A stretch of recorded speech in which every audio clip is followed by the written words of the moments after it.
Assalamualaikum warahmatullahi wabarakatuh. Selamat sore kakak semuanya. Apa kabarnya hari ini? Sehat selalu, bahagia selalu, panjang umur. Selamat menjalankan ibadah puasa. Amal dan ibadah kita diterima oleh Allah Subhanahu wa Ta'ala. Amin ya Rabbal Alamin. Hari ini ceritanya saya lanjutkan lagi ya. Dan maaf sekali ya, karena saya belum bisa meneruskan ceritanya setiap hari ya. Karena bulan puasa juga dan kerjaan saya di sini agak sibuk sekali ya. Oke, langsung saja ke cerita selanjutnya. Selamat mendengarkan. Yasmin terlalu malu untuk bertanya pada Jason. Setelah ragu-ragu untuk waktu yang lama, dia mengirim pesan pada Kevin. Apa Pak Jason menemukan informasi berguna? Setelah mengirimkannya, dia menarik nafas dalam-dalam lalu memegang ponselnya dan menunggu. Jelas-jelas dia hanya mengirim pesan, tapi telapak tangannya sudah berkeringat. Dalam 1 menit Kevin membalas pesannya. Aku tidak mengerti maksud Nona Yasmin. Apa Pak Jason melakukan sesuatu? Yasmin tidak menyangka jawaban Kevin akan seperti ini. Dia mengerucutkan bibirnya dan mengetik perlahan. Oh, aku membicarakan masalah di Instagram. Kamu bisa memeriksanya. Kevin selalu mengawasi internet setiap saat, jadi bagaimana mungkin dia tidak tahu apa yang terjadi di Instagram? Dia hanya berharap Yasmin mengirim pesan langsung pada Jason. Oh, baik Nona Yasmin. Tapi jika kamu benar-benar sangat terburu-buru, lebih baik menanyakannya langsung pada Kak Jason. Bagaimanapun jika ini masalah kamu dan dia pasti akan memberitahu jika kamu bertanya padanya. Yasmin menjawab tapi tidak langsung menghubungi Jason melainkan masuk ke Instagram. Jason sedang online, dia mengatur notifikasi jika Yasmin sedang online, jadi dia segera melihat Yasmin masuk ke dalam Instagram. Yasmin sedang membaca komentar di Instagram milik Jason. Apa pasangan Pak Jason dan Sunny tidak bisa dibentuk? Dulu pasangan asisten dan CEO. Sekarang perancang dan CEO. Sepertinya cukup bagus. Aku menyukainya secara gila-gilaan. Aku lebih penasaran, akun Instagram Putri Keluarga Wibowo itu telah dihapus. Apa karena pernyataan palsu? Apa mereka bertengkar di Instagram? Ini sangat menarik. Ada komentar baik dan buruk. Yasmin keluar dari Instagram, dia dilema soal mengirim pesan ke Jason. Namun saat ini telepon Jason masuk, jari Yasmin gemetar, dia menarik nafas dalam-dalam dan menekan tombol jawab. Halo. Yasmin pura-pura normal. Jason bergumam, dia juga menelpon Yasmin setelah menerima pesan WhatsApp dari Kevin. Kevin mengirim pesan. Dia mengatakan, kamu ingin menanyakan sesuatu padaku, ada apa? Nada suaranya sama seperti biasanya, tenang, hanya saja secara tidak sengaja sedikit lembut terhadapnya. Yasmin tidak lagi berada dalam tekanan psikologis, dia langsung bertanya pada intinya. Kamu menemukan bahwa masalah pembatalan pesanan keluarga Wibowo tidak sederhana.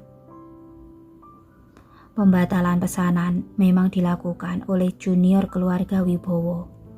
Tapi jelas bukan bercanda. Mereka hanya ingin menyerang dan menyiram air kotor padamu. Setelah kamu menyatakan tidak akan melakukan kerjasama. Jason berkata dengan tenang, tapi pupil matanya gelap dan ada aura dingin di sekujur tubuhnya. Namun masalah ini tidak ada hubungannya dengan para tetua keluarga Wibowo, tapi mereka juga tidak menghentikan perilaku mereka. Saat ini masih tidak diketahui dengan jelas apa mereka memberi persetujuan. Namun hasilnya tidak penting bagi Jason.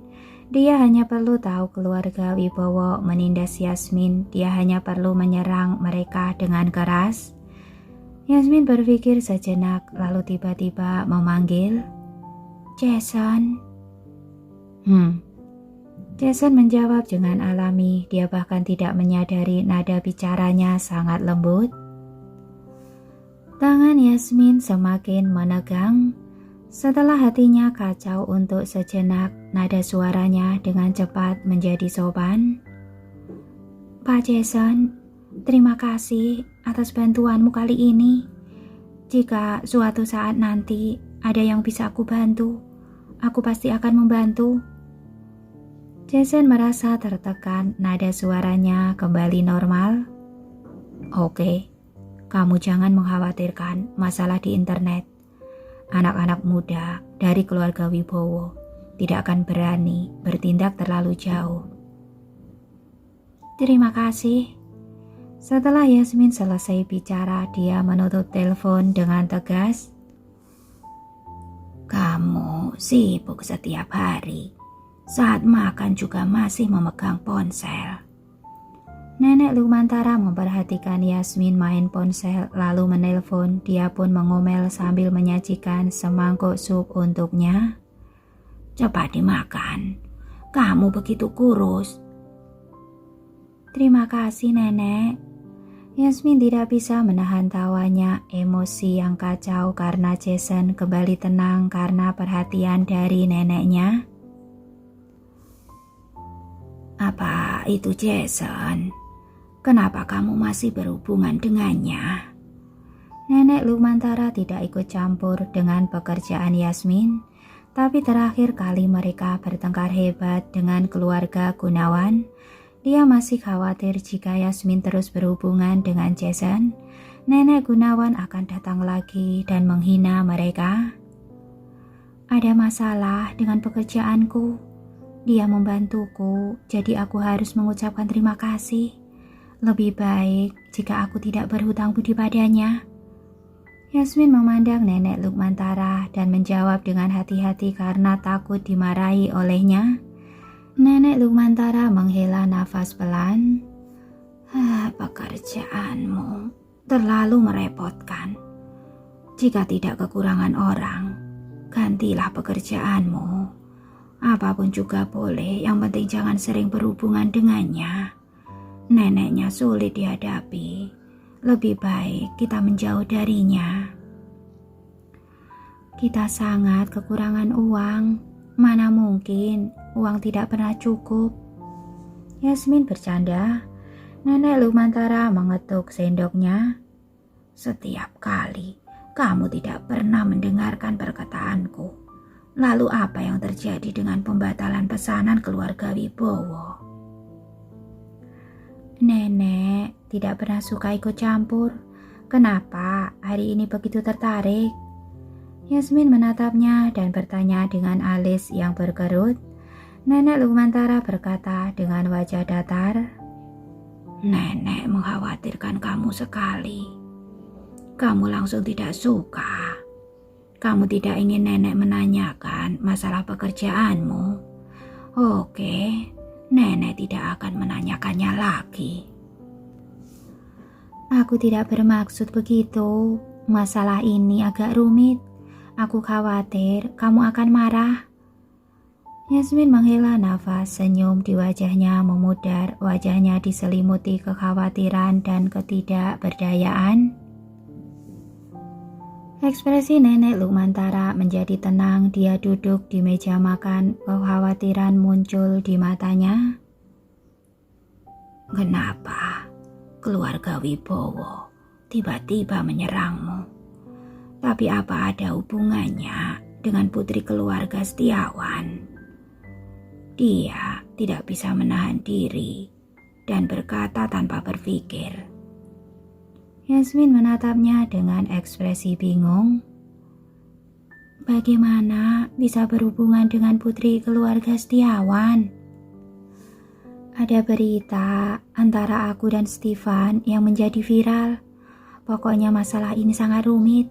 Pokoknya saat ini keluarga Wibowo tidak menyukaiku. Kenapa rumit?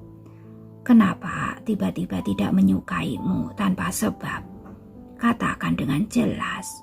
Walaupun aku tidak mengatur urusanmu, tapi mana bisa aku diam saja melihatmu ditindas seperti ini.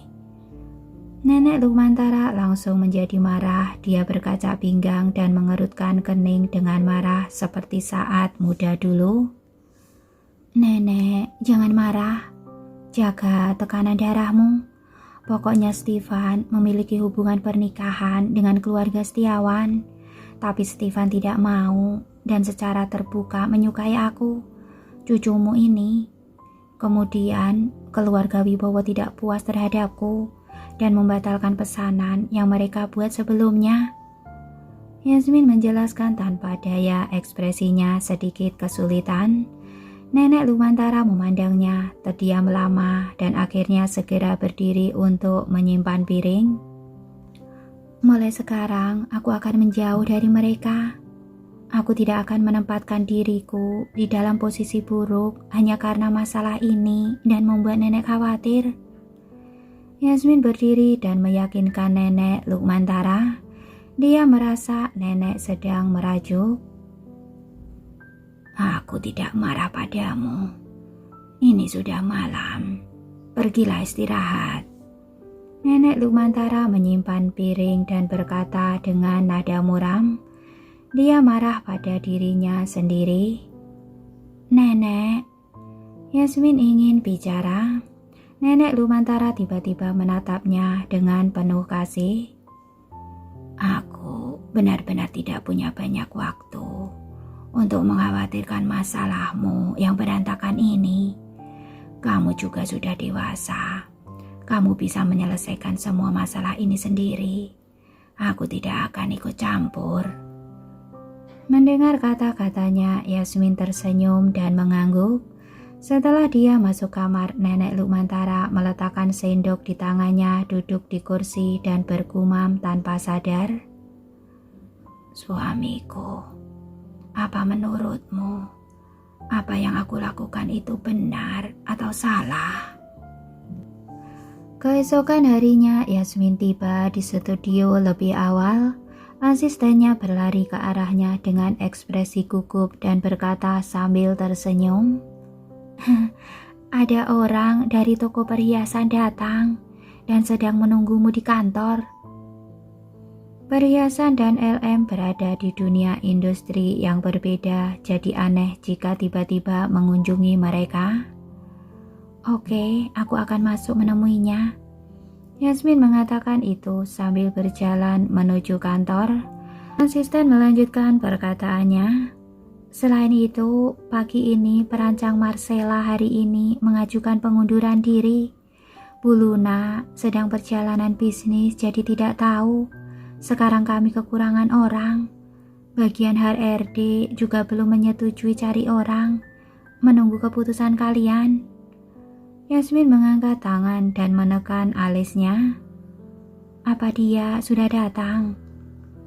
Belum. Jawab asisten itu. Nanti aku akan menelponnya. Kamu suruh bagian HRD menahannya dulu. Selesai bicara, Yasmin masuk ke dalam kantor dengan senyuman di wajahnya. Penjual perhiasan itu adalah seorang pria paruh baya yang mengenakan setelan buatan tangan berwarna merah anggur dan cincin indah di jarinya. Penampilannya biasa saja. Melihat Yasmin, dia segera berdiri dari kursinya dan menyapa sambil tersenyum. Nona Yasmin, aku Andre, manajer umum Kati Jewelry. Halo, aku Yasmin. Dia melangkah maju menarik kursi dan menyapanya. Aku tahu Nona Yasmin sangat sibuk, jadi aku akan langsung menjelaskan tujuan kedatanganku. Tujuan utamaku adalah membeli mutiara merak hijau yang kamu beli dari Pak Vicky. aku memiliki seorang klien wanita di ibu kota yang ingin menggunakan 1000 mutiara membuat satu set perhiasan demi dipakai saat pesta penyambutan kembali ke keluarganya. Harga bukan masalah, selama Nona Yasmin setuju menjualnya, bisa menentukan berapapun harganya. Andi berkata perlahan, nadanya tidak bisa dikatakan baik-baik. Namun Yasmin tertarik dengan pesta penyambutan kembali ke keluarganya. Apa mungkin Yani Nugraha, ibu kota, pesta penyambutan kembali ke keluarganya? Bagaimanapun juga dia tidak bisa menahan diri untuk terpikirkan Yani. Tapi berita transaksi antara dia dan Vicky tidak tersebar. Kalau bukan diselidiki secara khusus, sama sekali tidak mungkin mengetahui Vicky telah menjual 1000 mutiara merak hijau. Vicky sudah mengatakan ada penjual perhiasan yang membeli mutiaranya, tapi tidak tahu dia memiliki 1000 mutiara merak hijau. Yasmin menenangkan pikiran dan menjawab dengan tenang. Maaf, mau berapapun harganya, aku tidak akan menjualnya. Vicky bisa menjualnya dengan harga murah padanya karena terpikir rancangannya akan meningkatkan nilai mutiara merak hijau miliknya dan bisa memberikan manfaat berkelanjutan bagi mutiara lautnya. Kalau dia menjualnya ke Andre dengan harga murah, bagaimana dia menjelaskannya pada Vicky? Mendengar ini, Andre tersenyum tipis dan berkata, klien aku ini menyebutkan ingin memesan mutiaramu. Tidak ada untungnya jika kamu menyinggungnya. Pak Andre, transaksi tidak berhasil, niat baik juga tidak berlanjut. Yasmin tersenyum tapi pandangannya sangat dingin. Dia mengangkat dagunya sedikit dan berkata dengan nada mengejek, silakan katakan pada klienmu itu, aku Sani, sudah membeli mutiara ini. Mau membayarnya dengan emas perak pun, aku tidak akan menjualnya. Ini hanya 1000 mutiara laut. Untuk apa sampai menyinggung seorang nona besar dari ibu kota? LM baru berkembang, kalau sampai terkenal pukulan, sangat sulit untuk bangkit kembali. Selesai bicara, dia mengambil kopi dan menyesapnya dengan santai. Pak Andre, di ruang konferensiku ada kamera pengawas. Jika LM menerima serangan, aku bisa menyeretmu dan nona besar itu ke pengadilan. Masalah ini sudah selesai dibicarakan. Silakan pergi. Selesai bicara, dia menarik kursinya dan berkata pada asisten di luar, antar Pak Andre keluar. Asisten melihatnya begitu marah, segera masuk. Melirik Andre dengan pandangan penuh mengejek, dia langsung berkata dengan wajah dingin, silahkan.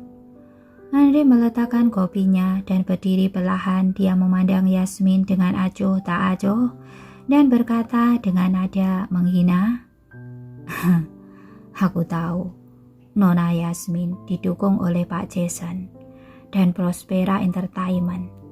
Prospera Entertainment sedang membantumu mengawasi keluarga Wibowo. Sedangkan Jason, masalahnya dengan keluarga Baskoro masih belum selesai. Bagaimana mungkin punya waktu mempedulikanmu? Yasmin menoleh, matanya tajam seperti pisau menusuk Andre dengan keras. Andre melanjutkan, kamu menggunakan rekaman kamera ini untuk menuntutku juga percuma. Memangnya LM benar-benar bersih? Pertimbangkan baik-baik. Jika menjual 1000 mutiara ini, LM menjalin pertemanan denganku dan bisa membuat nona besar ibu kota itu merasa senang. Kalau tidak menjualnya, LM akan kesulitan menjalankan bisnis. Selesai bicara, dia mengabaikan kemarahan asisten Yasmin dan pergi dengan bangga dengan dagu terangkat. Setelah dia pergi, asisten itu berjalan ke arah Yasmin dan menatapnya dengan cemas. bagaimana ini? Biarkan aku memikirkannya, jangan panik. Yasmin bersandar di meja dan bicara dengan tenang. Tidak mungkin terjadi masalah pada LM, namun Yasmin tidak yakin. Luna dan dia mendirikan LM selama 3 tahun terakhir dia tidak pernah ikut campur. Luna adalah seorang pemula dan telah mencapai tingkat ini selangkah demi selangkah. Apa benar-benar tidak pernah ada kelalaian?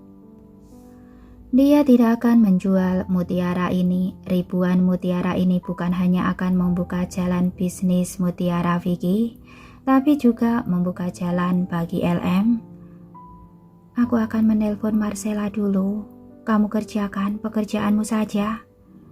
Yasmin samar-samar merasa pasti ada yang salah dengan pengunduran diri Marcella. Yasmin menghubungi nomor Marcella, tapi setelah menelpon beberapa kali tidak ada yang menjawab.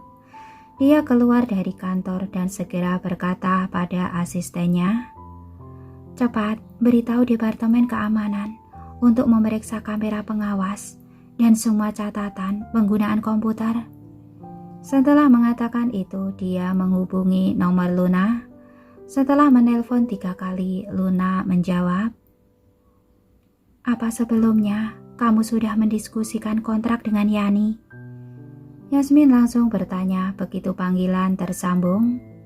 "Tidak, dia mengatakan beberapa hari ini tidak ada waktu. Dia akan memberitahuku saat punya waktu. Lalu aku akan pergi ke ibu kota untuk tanda tangan kontrak. Ada apa?" Luna menyadari nada suara Yasmin agak tegang, jantungnya pun ikut berdebar-debar. Ada yang salah dengan Yani. Tidak perlu menandatangani kontrak. Aku akan pergi ke Departemen Keuangan. Setelah urusanmu di sana selesai, segera kembali. Selesai bicara, Yasmin langsung menutup telepon dan pergi ke Departemen Keuangan tanpa memberikan kesempatan untuk Luna bertanya. "Tunjukkan catatan pembayaran 9.700.000.000 hari itu padaku." Yasmin ingin mencari tahu siapa Yani ini dan mengapa ingin menyerang studio mereka. "Bu Yasmin, silakan dilihat." Manajer keuangan mencarikan dan memberikannya. Saat melihat pembayaran dilakukan dari rekening Henry, tulang punggung Yasmin tiba-tiba mati rasa. Yani Nugraha, pesta penyambutan kembali ke keluarga. Dia adalah putri dari keluarga Setiawan. "Kembalikan uangnya. Katakan padanya pembayaran dilakukan setelah kontrak ditandatangani." Selesai bicara, Yasmin berbalik dan berjalan keluar. Henry tahu Yani telah menghabiskan 9.700.000.000 untuk memesan gaun darinya. Bahkan dia yang melakukan pembayaran. Apa dia tidak tahu kalau ini menghinanya atau dia sama sekali tidak peduli? Yasmin kembali ke kantor. Dia duduk dengan wajah cemberut. Kepala Departemen Keamanan tiba di kantornya dengan ekspresi serius di wajahnya. "Bu Yasmin, Marcella menggunakan virus yang disimpan di ponselnya untuk mencerang komputermu dan menyalin gambar desain di komputermu." Yasmin mengangkat matanya dan menatapnya. "Apa kamu sudah lapor polisi?" "Sudah," jawab kepala keamanan. "Bagaimana cara kalian bekerja? Aku menyuruh memeriksa kamera pengawas setiap hari. Apa sudah kalian periksa? Kapan hal itu terjadi?" Yasmin berdiri dan bertanya pada kepala keamanan dengan wajah dingin. Kepala keamanan menundukkan kepala dan berkata dengan gemetar, "Saat aku pulang kerja 2 hari yang lalu, katanya ada rancangan yang belum dia selesaikan dan dia ingin lembur. Aku tidak menyangka dia akan mencuri rancangan." "Kalian sebaiknya berdoa agar Marcella tidak lari ke luar negeri. Kalau sampai polisi tidak bisa mengurus masalah ini, aku yang akan memberi kalian pelajaran." Selesai bicara, Yasmin melambaikan tangannya untuk menyuruhnya keluar. Begitu dia pergi, nafas Yasmin perlahan menjadi lebih berat. Komputer dan tabletnya menggunakan merek yang sama dan semua gambar rancangan diunggah secara bersamaan. Secara teori, cara legal tidak dapat menyerang komputer dan tabletnya, tapi Marcella tanpa ragu menggunakan cara ilegal untuk mencuri gambar rancangannya. Sebenarnya kenapa?